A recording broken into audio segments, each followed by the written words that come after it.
अपने बाजार 22,000 करोड़ रुपए के आसपास का था। आज आयुष मैन्युफैक्चरिंग इंडस्ट्री 1,40,000 करोड़ रुपए के आसपास पहुंच रही है। यानी इस क्षेत्र में संभावनाएं लगातार बढ़ रही हैं। स्टार्टअप वर्ल्ड में भी आयुष आकर्षण का विषय बनता जा रहा है। साथियों, हेल्थ सेक्टर के दूसरे स्टार्टअप्स पर तो मैं पहले भी कई बार बात कर चुका हूं, लेकिन इस बार आयुष स्टार्टअप्स पर आपसे विशेष तौर पर बात करूंगा। एक स्टार्टअप है कपिवा। इसके नाम में ही इसका मतलब छिपा है। इसमें क का मतलब है कफ, पी का मतलब है पित्त और वा का मतलब है वात। यह स्टार्टअप हमारी परंपराओं के मुताबिक हेल्दी ईटिंग हैबिट्स पर आधारित है। एक और स्टार्टअप निरोग स्ट्रीट भी है। आयुर्वेद हेल्थ केयर इकोसिस्टम में एक अनूठा कंसेप्ट है। इसका टेक्नोलॉजी ड्रिवन प्लेटफॉर्म दुनिया भर के आयुर्वेदा डॉक्टर्स को सीधे लोगों से जोड़ता है। 50,000 अधिक प्रैक्टिशनर्स इससे जुड़े हुए हैं। इसी तरह आत्रे इनोवेशंस एक हेल्थ केयर टेक्नोलॉजी स्टार्टअप है जो होलिस्टिक वेलनेस के क्षेत्र में काम कर रहा है। इक्सोरियल ने न केवल अश्वगंधा के उपयोग को लेकर जागरूकता फैलाई है, बल्कि टॉप क्वालिटी प्रोडक्शन प्रोसेस पर भी बड़ी मात्रा में निवेश किया है। क्योरवेदा ने जड़ी बूटियों के आधुनिक शोध और पारंपरिक ज्ञान के संगम से होलिस्टिक लाइफ के लिए डाइटरी सप्लीमेंट्स का निर्माण किया है। साथियों, अभी तो मैंने कुछ ही नाम गिनाए हैं। ये लिस्ट बहुत लंबी है। ये भारत के युवा उद्यमियों और भारत में बन रही नई संभावनाओं का प्रतीक है। मेरा हेल्थ सेक्टर के स्टार्टअप्स और विशेषकर आयुष स्टार्टअप से एक आग्रह भी है। आप ऑनलाइन जो भी पोर्टल बनाते हैं, जो भी कंटेंट क्रिएट करते हैं, वो संयुक्त राष्ट्र द्वारा मान्यता प्राप्त सभी भाषाओं में भी बनाने का प्रयास करें। दुनिया में बहुत सारे ऐसे देश हैं जहां अंग्रेजी न इतनी बोली जाती है और ना ही इतनी समझी जाती है। ऐसे देशों को भी ध्यान में रखकर अपनी जानकारी का प्रचार प्रसार करें। मुझे विश्वास है भारत के आयुष स्टार्टअप्स बेहतर क्वालिटी के प्रोडक्ट्स के साथ जल्द ही दुनिया भर में छा जाएंगे। साथियों, स्वास्थ्य का सीधा संबंध स्वच्छता से भी जुड़ा है। मन की बात में हम हमेशा स्वच्छता के आग्रहियों के प्रयासों को जरूर बताते हैं। ऐसे ही एक स्वच्छाग्रही हैं चंद्रकिशोर पाटिल जी। ये महाराष्ट्र में नासिक में रहते हैं। चंद्रकिशोर जी का स्वच्छता को लेकर संकल्प बहुत गहरा है। वो गोदावरी नदी के पास खड़े रहते हैं और लोगों को लगातार नदी में कूड़ा कचरा न फेंकने के लिए प्रेरित करते हैं। उन्हें कोई ऐसा करता दिखता है तो तुरंत उसे मना करते हैं। इस काम में चंद्रकिशोर जी अपना काफी समय खर्च करते हैं। शाम तक उनके पास ऐसी चीजों का ढेर लग जाता है जो लोग नदी में फेंकने के लिए लाए होते हैं। चंद्रकिशोर जी का ये प्रयास जागरूकता भी बढ़ाता है और प्रेरणा भी देता है। इसी तरह एक और स्वच्छाग्रही हैं ओडिशा में पुरी के राहुल महाराणा। राहुल हर रविवार को सुबह सुबह पुरी में तीर्थ स्थलों के पास जाते हैं और वहां प्लास्टिक कचरा साफ करते हैं। वो अब तक सैकड़ों किलो प्लास्टिक कचरा और गंदगी साफ कर चुके हैं। पुरी के राहुल हो या नासिक के चंद्रकिशोर, ये हम सबको बहुत कुछ सिखाते हैं। नागरिक के तौर पर हम अपने कर्तव्यों को निभाएं, चाहे स्वच्छता हो, पोषण हो या फिर टीकाकरण, इन सारे प्रयासों से भी स्वस्थ रहने में मदद मिलती है। मेरे प्यारे देशवासियों, आइए बात करते हैं केरला के मुपट्टम श्री नारायणन जी की। उन्होंने एक प्रोजेक्ट की शुरुआत की है जिसका नाम है pots for water of life. आप जब इस प्रोजेक्ट के बारे में जानोगे तो सोचेंगे कि क्या कमाल का काम है। साथियों, मुपट्टम श्री नारायण जी गर्मी के दौरान पशु पक्षियों को पानी की दिक्कत ना हो, इसके लिए मिट्टी के बर्तन बांटने का अभियान चला रहे हैं। गर्मियों में वो पशु पक्षियों की इस परेशानी को देखकर खुद भी परेशान हो उठते थे। फिर उन्होंने सोचा कि क्यों न वह खुद ही मिट्टी के बर्तन बांटने शुरू कर दे, ताकि दूसरों के पास उन बर्तनों में सिर्फ पानी भरने का ही काम रहे। आप हैरान रह जाएंगे कि नारायण जी द्वारा बांटे गए बर्तनों का आंकड़ा 1 लाख को पार करने जा रहा है। अपने अभियान में 1 लाखवां बर्तन वो गांधी जी द्वारा स्थापित साबरमती आश्रम में दान करेंगे। आज जब गर्मी के मौसम ने दस्तक दे दी है, तो नारायण जी का यह काम हम सबको जरूर प्रेरित करेगा और हम भी इस गर्मी में हमारे पशु पक्षी मित्रों के लिए पानी की व्यवस्था करेंगे। साथियों, मैं मन की बात के श्रोताओं से भी आग्रह करूंगा कि हम अपने संकल्पों को फिर से दोहराएं। पानी की एक एक बूंद बचाने के लिए हम जो भी कुछ कर सकते हैं वो हमें जरूर करना चाहिए। इसके अलावा पानी की रिसाइक्लिंग पर भी हमें उतना ही जोर देते रहना है। घर में इस्तेमाल किया हुआ जो पानी गमलों में काम आ सकता है, गार्डनिंग में काम आ सकता है, वो जरूर दोबारा इस्तेमाल किया जाना चाहिए। थोड़े से प्रयास से आप अपने घर में ऐसी व्यवस्थाएं बना सकते हैं। रहीमदास जी सदियों पहले कुछ मकसद से ही कहकर गए हैं कि रहमन पानी राखिए, बिन पानी सब सुन। और पानी बचाने के इस काम में मुझे बच्चों से बहुत उम्मीद है। स्वच्छता को जैसे हमारे बच्चों ने आंदोलन बनाया, वैसे ही वो वाटर वॉरियर बनकर पानी बचाने में मदद कर सकते हैं। साथियों, हमारे देश में जल संरक्षण, जल स्रोतों की सुरक्षा सदियों से समाज के स्वभाव का हिस्सा रहा है। मुझे खुशी है कि देश में बहुत से लोगों ने वाटर कंजर्वेशन को लाइफ मिशन ही बना दिया है। जैसे चेन्नई के एक साथी हैं अरुण कृष्णमूर्ति जी। अरुण जी अपने इलाके में तालाबों और झीलों को साफ करने का अभियान चला रहे हैं। उन्होंने 150 से ज्यादा तालाबों, झीलों की साफ सफाई की जिम्मेदारी उठाई और उसे सफलता के साथ पूरा किया। इसी तरह महाराष्ट्र के एक साथी रोहन काले हैं। रोहन पैसे से एक एचआर प्रोफेशनल है। वो महाराष्ट्र के सैकड़ों स्टेप वेल्स यानी सीढ़ी वाले पुराने कुओं के संरक्षण की मुहिम चला रहे हैं। इनमें से कई कुएं तो सैकड़ों साल पुराने होते हैं और हमारी विरासत का हिस्सा होते हैं। सिकंदराबाद में बंसीलाल पेट कुआं एक ऐसा ही स्टेप वेल है।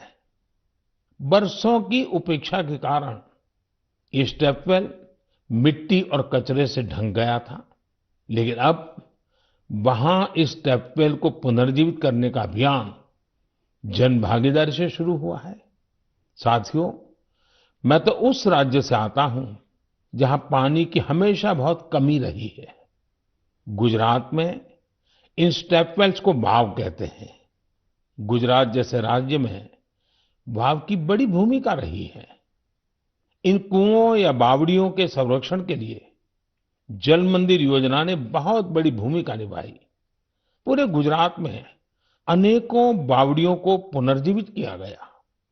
इससे इन इलाकों में वाटर लेवल को बढ़ाने में भी काफी मदद मिली। ऐसे ही अभियान आप भी स्थानीय स्तर पर चला सकते हैं। चेक डैम बनाने हो, रेन वाटर हार्वेस्टिंग हो, इसमें इंडिविजुअल प्रयास भी अहम है और कलेक्टिव एफर्ट्स भी जरूरी है। जैसे आजादी के अमृत महोत्सव में हमारे देश के हर जिले में कम से कम 75 अमृत सरोवर बनाए जा सकते हैं। कुछ पुराने सरोवरों को सुधारा जा सकता है, कुछ नए सरोवर बनाए जा सकते हैं। मुझे विश्वास है आप इस दिशा में कुछ न कुछ प्रयास जरूर करेंगे।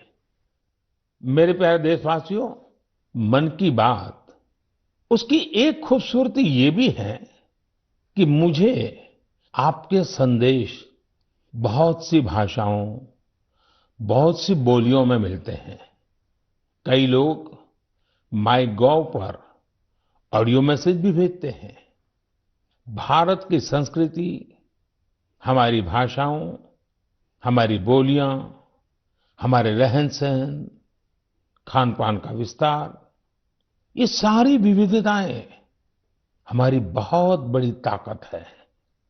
पूरब से पश्चिम तक, उत्तर से दक्षिण तक, भारत को यही विविधता एक करके रखती हैं, एक भारत श्रेष्ठ भारत बनाती हैं। इसमें भी हमारे ऐतिहासिक स्थलों और पौराणिक कथाओं दोनों का बहुत योगदान होता है। आप सोच रहे होंगे कि ये बात मैं अभी आपसे क्यों कर रहा हूं? इसकी वजह है माधवपुर मेला। माधवपुर मेला कहाँ लगता है, क्यों लगता है, कैसे ये भारत की विविधता से जुड़ा है, ये जानना मन की बात के श्रोताओं को बहुत इंटरेस्टिंग लगेगा। साथियों, माधवपुर मेला गुजरात के पोरबंदर में समंदर के पास माधवपुर गांव में लगता है। लेकिन इसका हिंदुस्तान के पूर्वी छोर से भी नाता जुड़ता है। आप सोच रहे होंगे कि ऐसा कैसे संभव है? तो इसका भी उत्तर एक पौराणिक कथा से ही मिलता है। कहा जाता है कि हजारों वर्ष पूर्व भगवान श्री कृष्ण का विवाह नॉर्थ ईस्ट की राजकुमारी रुक्मिणी से हुआ था। ये विवाह पोरबंदर के माधवपुर में संपन्न हुआ था और उसी विवाह के प्रतीक के रूप में आज भी वहां माधवपुर मेला लगता है। ईस्ट और वेस्ट का ये गहरा नाता हमारी धरोहर है। समय के साथ अब लोगों के प्रयास से माधवपुर मेले में नई नई चीजें भी जुड़ रही हैं। हमारे यहाँ कन्या पक्ष को घराती कहा जाता है और इस मेले में अब नॉर्थ ईस्ट से बहुत से घराती भी आने लगे हैं। एक सप्ताह तक चलने वाले माधवपुर मेले में नॉर्थ ईस्ट के सभी राज्यों के आर्टिस्ट पहुंचते हैं, हैंडीक्राफ्ट से जुड़े कलाकार पहुंचते हैं और इस मेले की रौनक को चार चांद लग जाते हैं। एक सप्ताह तक भारत के पूरब और पश्चिम की संस्कृतियों का ये मेल, ये माधवपुर मेला एक भारत श्रेष्ठ भारत की बहुत सुंदर मिसाल बना रहा है। मेरा आपसे आग्रह है, आप भी इस मेले के बारे में पढ़ें और जानें। मेरे प्यारे देशवासियों, देश में आजादी का अमृत महोत्सव अब जन भागीदारी की नई मिसाल बन रहा है। कुछ दिन पहले 23 मार्च को शहीद दिवस पर देश के अलग अलग कोने में अनेक समारोह हुए। देश ने अपनी आजादी के नायक नायिकाओं को याद किया, श्रद्धापूर्वक याद किया। इसी दिन मुझे कोलकाता के विक्टोरिया मेमोरियल में विप्लवी भारत गैलरी के लोकार्पण का भी अवसर मिला। भारत के वीर क्रांतिकारियों को श्रद्धांजलि देने के लिए ये अपने आप में बहुत ही अनूठी गैलरी है। यदि अवसर मिले तो आप इसे देखने जरूर जाइएगा। साथियों, अप्रैल के महीने में हम दो महान विभूतियों की जयंती भी मनाएंगे। इन दोनों ने ही भारतीय समाज पर अपना गहरा प्रभाव छोड़ा है। ये महान विभूतियां हैं महात्मा फुले और बाबा साहब आम्बेडकर। महात्मा फुले की जयंती 11 अप्रैल को है और बाबा साहब की जयंती हम 14 अप्रैल को मनाएंगे। इन दोनों ही महापुरुषों ने भेदभाव और असमानता के खिलाफ बड़ी लड़ाई लड़ी। महात्मा फुले ने उस दौर में बेटी शिशु हत्या के खिलाफ आवाज उठाई। उन्होंने जल संकट से मुक्ति दिलाने के लिए भी बड़े अभियान चलाए। साथियों, महात्मा फुले की इस चर्चा में सावित्रीबाई फुले जी का भी उल्लेख उतना ही जरूरी है। सावित्रीबाई फुले ने कई सामाजिक संस्थाओं के निर्माण में बड़ी भूमिका निभाई। एक शिक्षिका और एक समाज सुधारक के रूप में उन्होंने समाज को जागरूक भी किया और उसका हौसला भी बढ़ाया। दोनों ने साथ मिलकर सत्य शोधक समाज की स्थापना की, जन जन के सशक्तिकरण के प्रयास किए। हमें बाबा साहब आम्बेडकर के कार्यों में भी महात्मा फुले के प्रभाव साफ दिखाई देते हैं। वो कहते भी थे कि किसी भी समाज के विकास का आकलन उस समाज में महिलाओं की स्थिति को देखकर किया जा सकता है।